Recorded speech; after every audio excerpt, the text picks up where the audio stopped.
And I'm also here today with our special guest, Dr. Vidoll Regisford. Hello. Hello to you. Welcome. Thank you for having me. Thank you for joining us. I'm really excited to have this gentleman here. Tell us why. Tell us why. See, he doesn't wait. He doesn't even really need an invitation to jump in.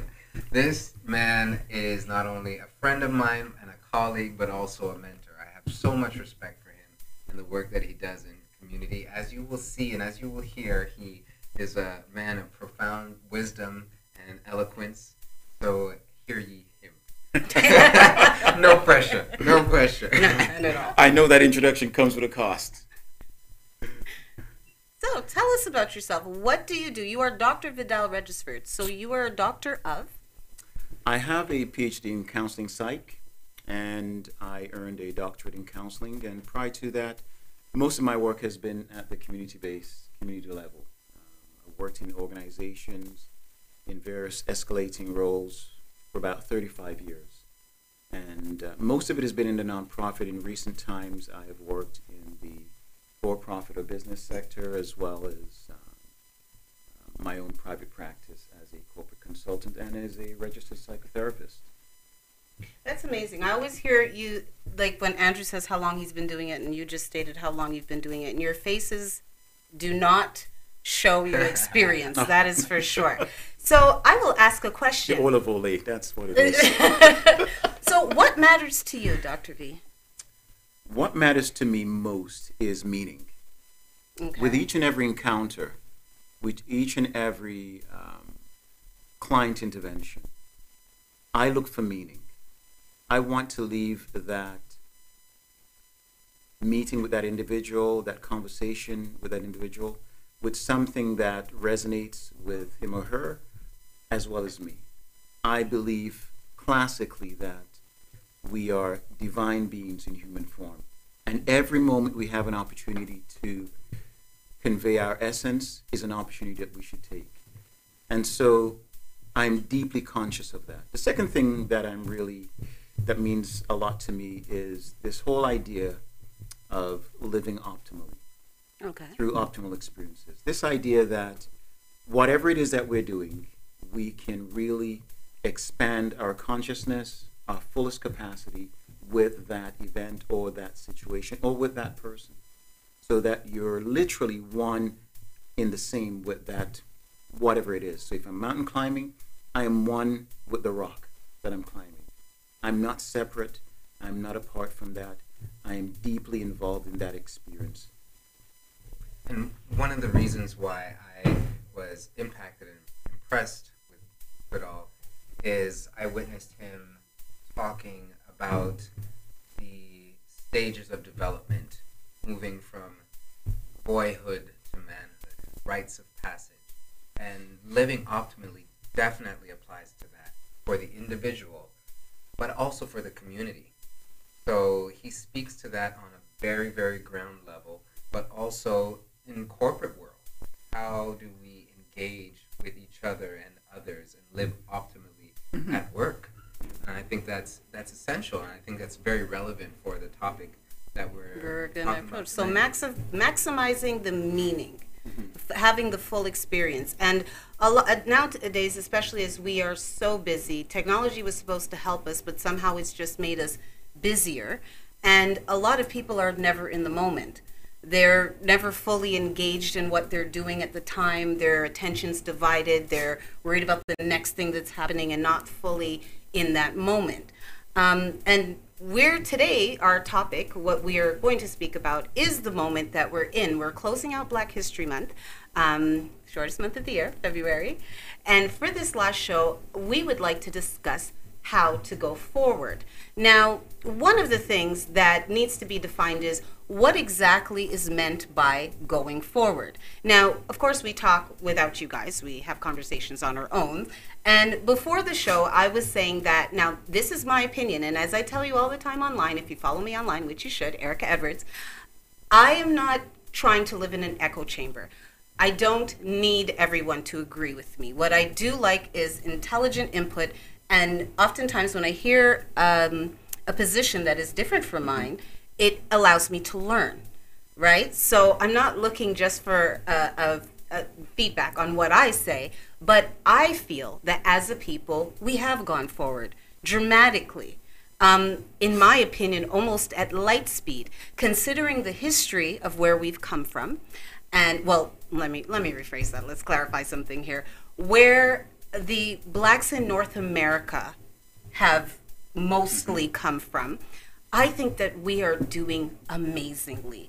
After 10 to 12 generations of slavery, we're about 5 or 6 out of the technical, slavery, and really about 2-3 generations out of all of the institutionalized things that were there to block us from full access, full integration. And we legally institutionalized. Now, obviously, and we know this, there's still a lot out there that aren't legal, that aren't on the books, that no one will ever admit to exist. But as you travel through your day as black men, and myself as a black woman, we do encounter the walls that are still there. But I think that in general, we are doing a phenomenal job of climbing over, digging under, knocking down the walls that keep us from that integration. And that's something else we can address later on in the show, the difference between segregation, integration, and assimilation. And those are all very different things. So now your opinion, and as you are the guest, I'll let you go first. Sure thing. So what do you think? Do you think that as a people, we need to move forward? Are we stuck?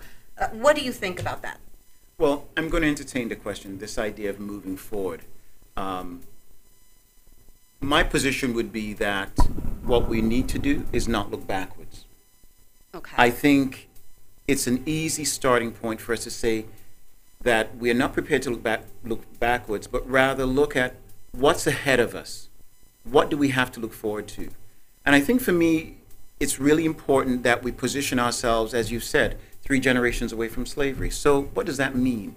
It means that probably my grandparents were either slaves or children of slaves. So some of the vestiges of that reality and all that was constructed through slavery we don't get rid of that easily. We've seen that in the civil rights movement up to current day in Ontario and Canada. We have bills or civil rights bills or legislation that protects individuals' rights. But at some point or another, we do as a community have to begin to think about what does it mean for us to look forward. Part of that is an evaluation of where we are. Part of that is an evaluation of what we need and charting a course that I would say a course of prosperity.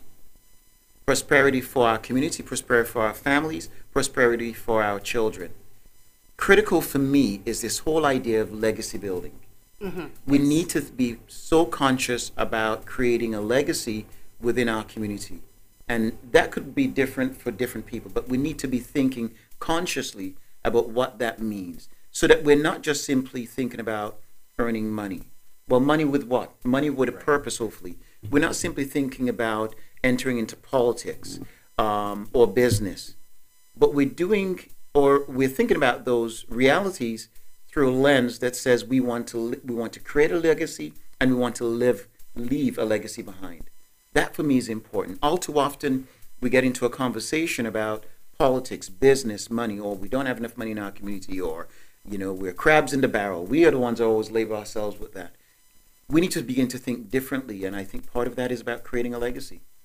What I like about that lens is it doesn't rob us of seeing the many-pronged approach that I think is necessary for us to take. We talked about the finances, we can talk about mental health, we can talk about family, we can talk about systems, the legal systems, but if we use that lens of legacy, we are looking forward, we are being intentional, and there is, I think, opportunity for a healthy sense of what a heterogeneous or homogeneous kind of people.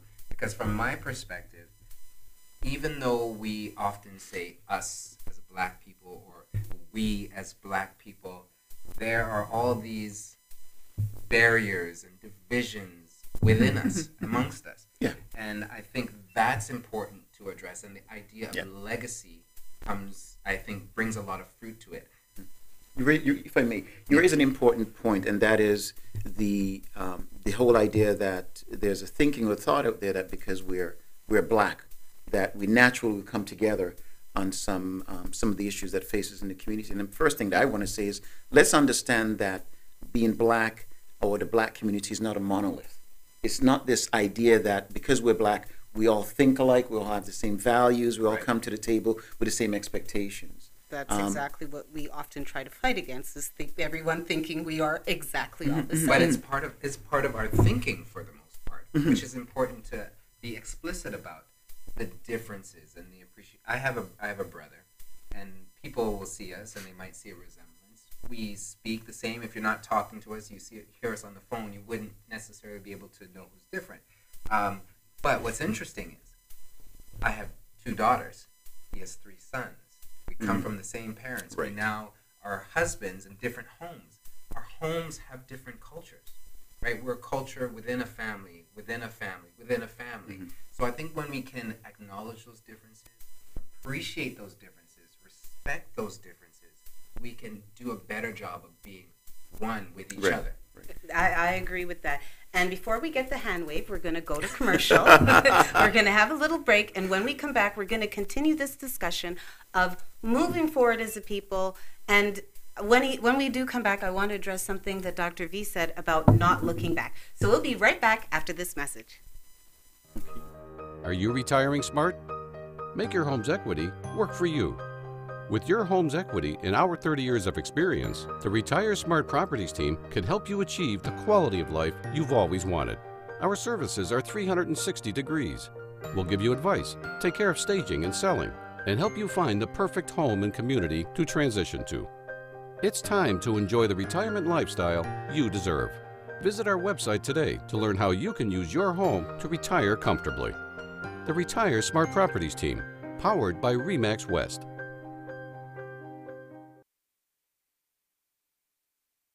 Hello, my name is Anisha, and I'm the production manager of TCN Network. Have you ever wanted to host your own show? Do you have a message to share? Well, you're in luck. We are looking for dynamic and unique individuals to host their own shows. We are seeking people who are committed, motivated, and energetic. Do you want to be the next Jimmy Fallon, Ellen DeGeneres, or Shane and Ryan from BuzzFeed Unsolved? Start here. Fill out the Propose a Show form on mytcntv.com. We're here to educate, support, and build the community. Can you lead by example? Go the extra mile and seek knowledge? Are you humble, disciplined, responsible, selfless, and enthusiastic? Those are our core values. And if you identify with them, you could be part of a growing network that focuses on positivity and uplifting our community. We can't wait for you to join us on TCN Network and hope to hear from you soon.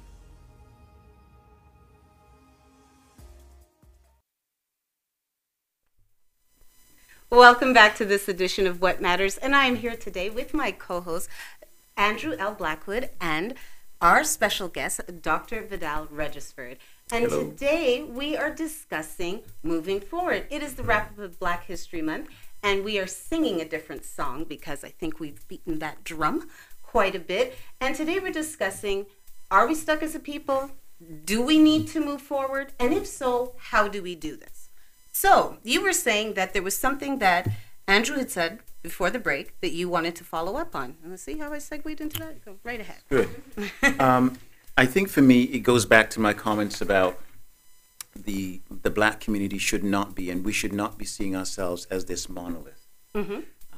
I think it's important for us to respect the diversity within the black community, and more important than anything else, for us to really find ways of looking at things that are common. So the blacks from Central America will see themselves different, their issues differently than those who are from Africa or from the Caribbean or from the United States. And so rather than seeing or looking at us from this monolithic perspective that because you're black, you should automatically be able to come together, I propose that we look at what do we have in common? What are the common experiences that we have as black people? Well, I think, for example, in Canada, one of the common experiences that we would say is present for us is discrimination or harassment or racism. So how does that bring us together to talk about the eradication of racism within the workplace, within our school system, or within some of our institutions? And using that as a platform, because irrespective of where you are or where you've come from in the world, if you're black, you more than likely will experience that. Mental health, for example, as Andrew said, how to ensure that irrespective of where you are in the world, that you get access to mental health services that you're legally entitled to. So my proposal is that we begin to look at those things that bind us together based on our experiences and use that as a platform for building and strengthening our communities. I like that a lot. The common thread of our experience, and not just the fact that we're different shades of brown, because that does not give you the same experience. For example, right. I've heard people that were born in Africa say that they only realized that they were black when they left their home, because that was never a defining characteristic for them. That's where they lived, everyone was, so it was just never a part of the description of who they are. And then they move to another country, and that is the first thing that is told. So they now have the experience of being black. And to most of us, that sounds ridiculous. What do you mean you now have the experience of being black? But if that was never a defining factor of your life, it's a new experience to have yourself being defined by the shade of your skin, which is, I think that's one of the dreams and the goals, is for us to no longer being defined by the shade of our skin. It's the content of our minds and our hearts and our actions. But as we know in this world, they see you before they feel you or hear you or listen to you. Absolutely. So I think that is a huge factor. And I love when you say, I propose solutions. If you see a problem, find solutions. You were going to say, Andrew?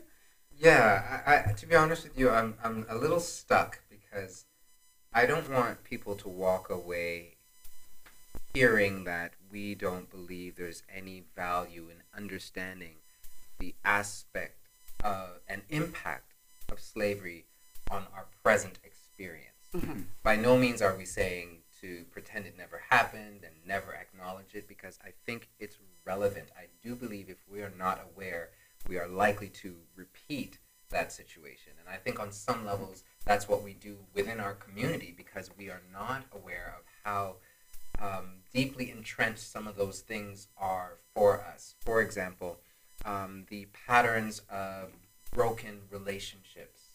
And it's a systemic kind of inherited transgenerational process. We pass this stuff down and not even knowing it. So I do think we're not saying don't be aware, don't be informed, but there's a difference between acknowledging something and dwelling there and living there and believing that you're stuck there because of what happened in the past. And that's what I think we want to be able to move ourselves beyond. We want to say this is where we are now, but that's not the totality of who we are. We are so much more than our history, and I think that's the whole idea of this legacy.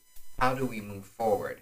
And one of the topics that I think is really, really relevant for us is how we engage with people beyond our melanated community, right? How do we interact with them, particularly in the workforce, or when we feel that we're shut out of it?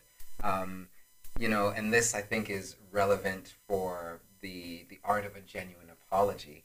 I had an experience with a supervisor at one point who is not a black person, and he made a comment. And I had an East Indian friend in the room, and her jaw dropped. Like, my jaw dropped too, but I think hers hit the floor a lot harder than mine. And so... How far and hard? Oh, I'm telling you, it was serious. And what was interesting was,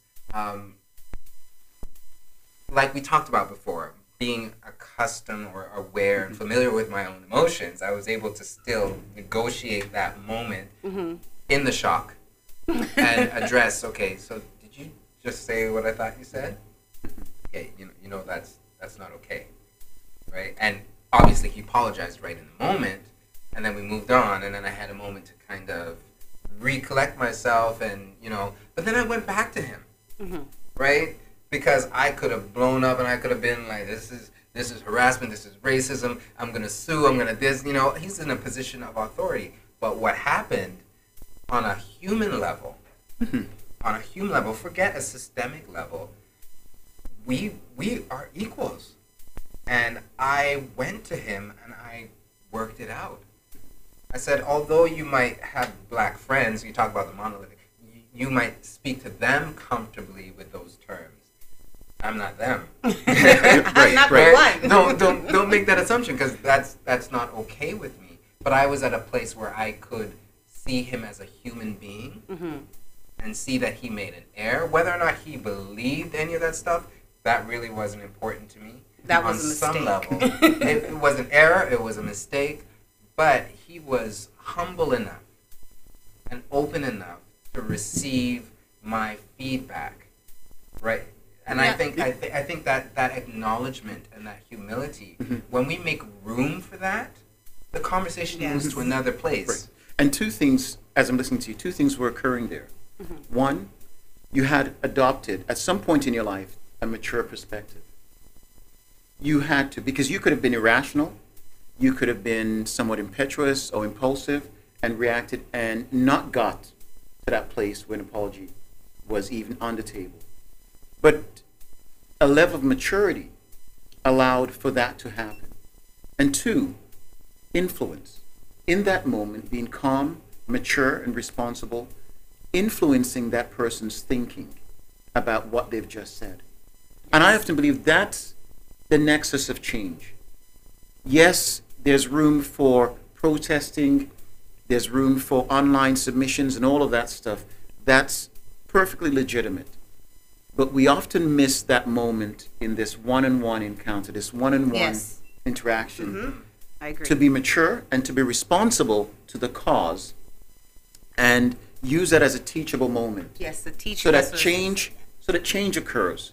Because when we do that, that individual leaves having been transformed. It's undeniable. At a point in time, they were held accountable to a comment that they made or a behavior, and by virtue of that, are forced to reflect on that. Now, hopefully, the person goes and changes, and perhaps even shares that experience with others. But we cannot underestimate the power of that moment. And my guess is that that individual thought a lot longer and harder about making a comment like that again. Because you were mature and responsible, influencing the individual and resisting that primal desire, which was to lash out. Right. In that moment. I agree. I think that those, as you said, the one-on-ones, because to influence change in society, it starts with the individual. Right. The individual changes the family. Andrew, as he said, he's married. He has 2 girls. Now, if everybody held the same opinion and you go forth in growth, that's going to influence your wife. That's going to influence your daughters. And then one of your daughters has an interaction with someone at school. They say something rude or inappropriate. And as you said, instead of blowing up, and it's not to say anger is never valid, but use the moments as teachable moments. And instead of just causing a bigger rift, a bigger misunderstanding, you invite them to have a thought, to think about what they've done, to reflect on the impact on the individual. I often said, I would often be in situations where I resented being the spokesperson for all Black people everywhere. I am just Erica. But that is often, as you said, we're not a monolith. That's how you're perceived. So when this one Black woman gets mad, we're all mad. We're all angry. Right. We're all unreasonable. And that's it. But then when we get human, Erica to Jane or Erica to Bob, Right. that brings you down, like you said, to just a human level. Forget the supervisor, the Black woman, the human level. This is why it hurt my feelings. This is why, not, as you said, it's for the cause, but not bringing the whole cause with you. So what I had wanted to ask you, which was beautifully summed up here, was about that not looking back. And as Andrew said, we're not saying to forget. We're not saying not to honor. We're not saying not to reflect and to teach. It's very important that facts are taught to us, but that's not where we are. Slavery, the transatlantic slave trade, was a chapter in the epic novel that is Black history and our past. So again, we've run out of time for this segment. We're going to go to break. And when we come back, we're going to be discussing mental health and how that plays into the legacy we built. Yeah, and the moving forward. So we will be right back after this message.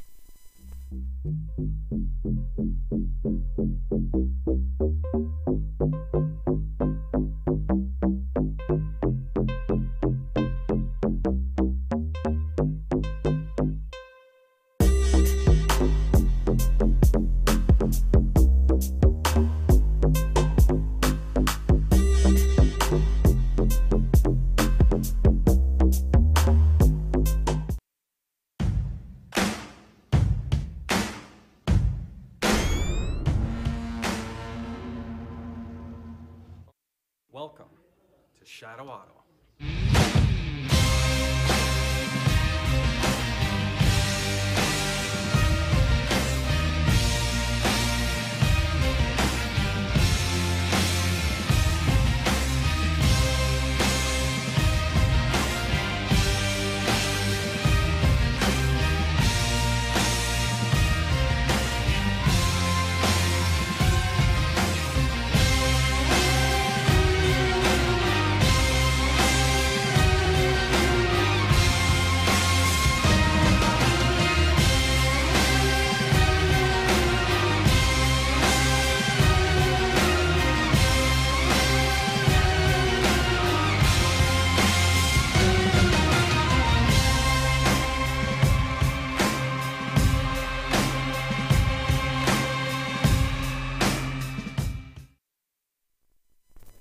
Get more comfortable with this. Yes, get comfortable. Welcome back, everybody. We are comfortable. It seems like we're just getting fired up. Yes, We've been talking about legacy and what that means, how we move forward. I mean, we acknowledge, we have the facts, we want to be educated, continually educated about our history, but what do we do here and now? How do we relate to ourselves as a people, as a group, but then how do we relate to others? I know we wanted to talk a little bit about mental health, but there's one segment that I want to kind of touch on about the interaction with other people, because we're different. Different situations will impact us differently, and I understand that. But one of the things that I find is sometimes we press and we push people with an expectation for an apology, and that's complicated because we often want people to apologize for something that they're not responsible for. Yes. We will run into problems when we expect people, white people or other kind of people, to apologize for slavery. And sometimes they will because they have a sense of guilt. They're aware that they have privileges that we don't have inherently.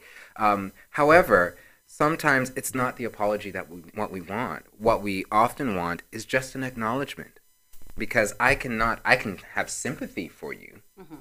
I can empathize with you, but I cannot take responsibility for something that I didn't do. And I think that's important on a macro level, that when people address people, we alter that expectation somewhat.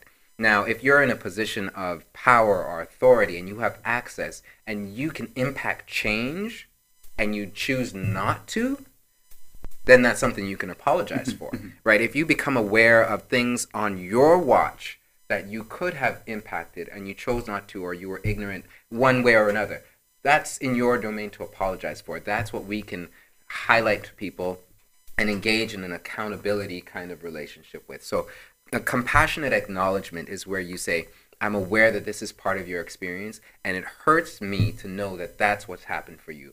I care about that. Yes. Right? And this is what I intend to do. This is my part. This is my contribution. And I think that is a much more effective way to engage with people so there's not that confusion around responsibility. I agree. And now that's on a macro level, that's a systemic level, but that applies to us as family, right? And I think this is a nice segue in terms of mental health, because how we engage with each other, what our expectations are of each other, how we support each other on a day-to-day basis is critical. We cannot expect to get along with each other if we don't know each other and we can't help each other. And there's not that level of intimacy and vulnerability with each other. And no more do you see that challenging than when issues of mental health arise. Yes, especially Absolutely. in our community. Now, speaking as a Canadian of Caribbean descent, you just keep going. That's, that is kind of the badge of honor with us, is to just keep going. Whatever trials and tribulations you face, you keep on going. And before, when I was young, I would say that before my generation, mental health and depression, anxiety, things like this weren't really even acknowledged. And if they were seen with shame and denial and as a weakness. And when you look at how, and I'm speaking about right now today, how a lot of people live, not even bringing into that historical piece of it, people with 2 and 3 jobs, and not enough, and being denied certain things, and health problems that they're not addressing, and unhealed wounds from the past, and just keep going forward. And as Andrew said before, we all have baggage. Some of our bags are packed by other people and given to us as soon as we show up on the scene, and then we take that with us. So I think a huge part of this moving forward, for those who feel that we are stuck as a people, and I've already stated I don't think so, but I think a very big part of this would be the mental health, that healing, because there are a lot of us that are dragging everything from the past with us, and that might be why you feel stuck, because your load is very heavy and you haven't let go of all of the things of the past. So no, you're absolutely right. And when, let me peel this back a little bit here. The stats are that 1 in 5 Canadian experiences a mental health issue of some sort. The reality is that's what's reported. My guess is it's probably more 2 in 5. And so when you look at mental health, you have to look at mental health from on a spectrum, right? And so you have at one extreme those who require hospitalization, medication, and it might very well be that they're going to be this way for the rest of their lives. Then you have the other extreme, those who deal with day-to-day stress from relationships, stress as you've identified from the past, from taking care of someone in the family or an elder, or stress in their workplace. That is debilitating to one's mental health. But we don't tend to identify or acknowledge that. We tend to look at, while someone is acting or behaving in an inappropriate way, they need to be hospitalized, need medication. We see that as mental health. But no, mental health is at the other extreme in terms of those who have to deal with day-to-day stress and manage those stressful experiences and still survive, still go to work, still drive a school bus, still get on the TTC, or whatever it is that they have to do. That's mental health in a spectrum. And so we need to acknowledge that. And we need to find ways within families and within the communities to have conversation about what mental health really is. So within a family, if one has a stressful day, it's okay to say, let's talk about the stress of that day. What happened? How can I help? Do we need to talk about it some more? Do you need to take a mental health day from work? Or at the other extreme, someone who we know in the family might be experiencing some deep psychotic experiences that need a diagnosis. How do we help get that individual treatment so that they're well and supported? I know this is a very broad topic and we can only touch on parts, but I have challenges even with the term mental health, because we use the term mental health, but we're often thinking mental illness. yes, We're thinking sickness, but it's mental health. That's confusing. So I think there's work that we can do around even the term. But Absolutely. suffice it to say, when we think about optimizing our mental health, maybe adding a word to it so that we put it in the right context, we see that there are opportunities to impact and optimize mental health every single day. Mental health is also emotional health. Mental health is also physical, spiritual health. We have all these opportunities to impact and build legacy. And one of the things that I love to do is listen. Our language will tell us so much about how we're feeling and what we're thinking. It will tell us if we are doing a good job of expressing ourselves or if we are thinking in particular ways that are not helpful for our mental health. One of the things that me and my daughter, we both do, and we help each other now. She's only 5. But when I use a term like, you always do this, she knows enough now to say, Daddy, is it really always? Right? And it's funny and it's cute, but right there I know I've impacted a generation, because Yes. if we don't monitor how we speak, it builds a thought pattern. Like, So language becomes really crucial. it does. It's essential, because if I'm thinking I always do this or I have to do this is a pattern of thought, then I get stuck in the extreme. And you talk about, the extremes of mental health or conditions that require medicinal support or treatment. What's interesting is there's always a story that leads up to that. Some of that might be genetic loading. right? correct. They're predisposed to a mental health condition because for 3-4 generations, there's been somebody who's had schizophrenia, who's had this, and most people, we're so disconnected from our families that we don't know our family history. Or it's written off. This person they just wandered off. They just disappeared. Nobody knows where they are. Or this is the mad person, right? Yes, They're just mad, right? Uncle Johnny always been kind of, and it's left as that. But what's interesting is, if you think about it, what are some of the patterns? What are some of the things that were exposed in that person, or what were they? Whether it was abuse, whether it was substance use, there's usually a story. So if I know 3 of my uncles had a psychotic break, it might not be a good idea for me to smoke marijuana. Right. Whether or not it's laced with something or not. Just because somebody else can smoke marijuana 2, 3, 4, 5 times a day and be okay with it doesn't mean I'm going to have the same experience. Right. Absolutely. Right? Absolutely. And I think that's part of what our community, sometimes we don't talk about it. We don't want to believe in it. We don't want to buy into the reality that there are some significant risks for some of us who are more vulnerable and susceptible to significant mental illness or mental health concerns. And Anisha, did you set the timer? Yes, I did. 10 minutes, again. Is it gone? So we're going to be back. We're going to be back for this last segment. I really had no idea that the time had gone past. And we're going to wrap up. I didn't even think we were finished speaking about mental health. We'll talk about it, and we'll be right back after this message.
Welcome back to this edition of Matters. We are wrapping up February, Black History Month, with a conversation about moving ahead as a people. And where we are and where we're going to continue is mental health. Because in my opinion, and I will have the gentlemen speak for themselves, that is the biggest component of us moving forward as a people, is how we think, the language we use. That is how we will build our legacy. All of the solutions, the proposals that have been presented, and they definitely have brought many to the table. And one of them, the solution to us moving forward, is building a legacy, looking towards the future, and not just accumulating money, not just accumulating wealth or popularity, but using it for a bigger purpose within our families, within our communities. But that all starts on the basic level of how we communicate with one another, be it within the family, within the community at large, and outside of our community. You had said, now going back to, and I like this because Andrew had said he doesn't even like the term mental health. Mental health. It's confusing. It's confusing because it often isn't regarded. When people say mental health, they usually are talking about mental illness, something that has gone wrong, sickness, some kind of illness. One of the things I'm very happy about is that people are starting to understand that mental health is, or rather mental illness, is an illness like any other. Often, a few just a few years ago, if you say, my husband had a heart attack, oh, you poor thing. Or, my husband broke his leg, oh, you poor thing. Oh, my husband has schizophrenia. The person just looks at you like, what it's crazy? Is it contagious? Yeah, like, what do we say now? And a lot of people, that's an imbalance. It is literally an imbalance, a chemical imbalance in your brain. And when you think about the fact that your mind is so powerful, your mind powers everything, I don't understand the disconnect in not understanding that something cannot be functioning well with that, and it's not a reflection of the worth, your worth as a human being. Absolutely, and I'm so glad that you mentioned this, because schizophrenia is a reality within our community. It's a huge reality. The evidence now suggests clearly that there's a genetic predisposition to one obtaining or acquiring schizophrenia in their life. And what has happened is, when you look back in the family, you see evidence of that somewhere. And so hopefully now people can begin to realize that this is not something that an individual contracted. Mm-hmm. It might be, in this particular area, something that has been part of one's gene pool. Mm-hmm. And it seems to be no different than any other thing, whether it be diabetes or hypertension or anything else, that they have acquired it. And so then how do we respond? How do we provide the proper medical care and support for that individual to live what I would call an optimal life, optimizing everything that they possess, every piece of their capacity and mental well-being to live a good and wholesome life, rather than castigating them off into a corner and treating them as though they are a scourge. I think we need to change our language. And part of what you've just said there, moving away from mental health, it might very well be we need to start talking about mental wellness, which changes the perspective on illnesses that are acquired or that one experiences that are non-visible. So that would be my proposal, and I hope people take that away today. Let's stop the conversation about mental health, or he's mad or he's crazy, and start talking about mental well-being and mental wellness. And how we care for each other. Something else we touched on during commercial was the care, how much caring for your family impacts your mental wellness. Be it caring for the elderly, caring for your children, and I've heard the term sandwich generation, that we find ourselves in a more unique position where people in their 30s and 40s are caring for obviously your parents older, an older parent and young children, so they still have school-age children. They have parents that are facing health conditions, mental wellness, dementia, Alzheimer's, and so forth. Because prior to these last two generations, where education really pushed back family making, there were smaller gaps in between the generations. So you would have a woman who's 20 with her mom who's 45, often living in the same home, helping raise the children. She's still in relatively good health. So it's different. But then when you stretch it out to 40 years, when you're 40, your mom's 80, and you have little kids, because you didn't start making them until 2 years ago. Yes. So this is a very unique position that we're finding ourselves in. And to move forward, again, as a group, as a people, and we did discuss, we're not monolithic. Not everybody is going to agree on exactly what's needed, because we all need different things. Finding that shared experience, that's the other thing that I think doesn't just apply to us within the Black community, but finding that shared experience outside of the community. That's how you relate to people. That's how you can find common ground. As Andrew gave an example earlier of having a supervisor who was not melanated say something outrageous, instead of climbing on a desk and kicking some paper and calling HR and muttering in different patois about which which is what he used to do before. Right? He's changed. He's been changed. He's been reformed. He's been reformed. He took a moment, he checked him at the time, got an apology, some words that were said, but then went back and sat down person to person, not supervisor to employee, not mad black man, crazy, whatever, person to person. So when we can find those common experiences And as you said, we also brought up not dwelling, recognizing, realizing, acknowledging, teaching, taking note of, but you're not there anymore. You know what, Erica? All of this, it might sound like it's so much to do, but the reality is when we move in a vein of health, it builds on each other, right? The same way I talk to my girls at home is the same way I can talk to my partner, the same way I can talk to a stranger on the street. It costs me nothing to be a caring, civilized, responsible, mature human being.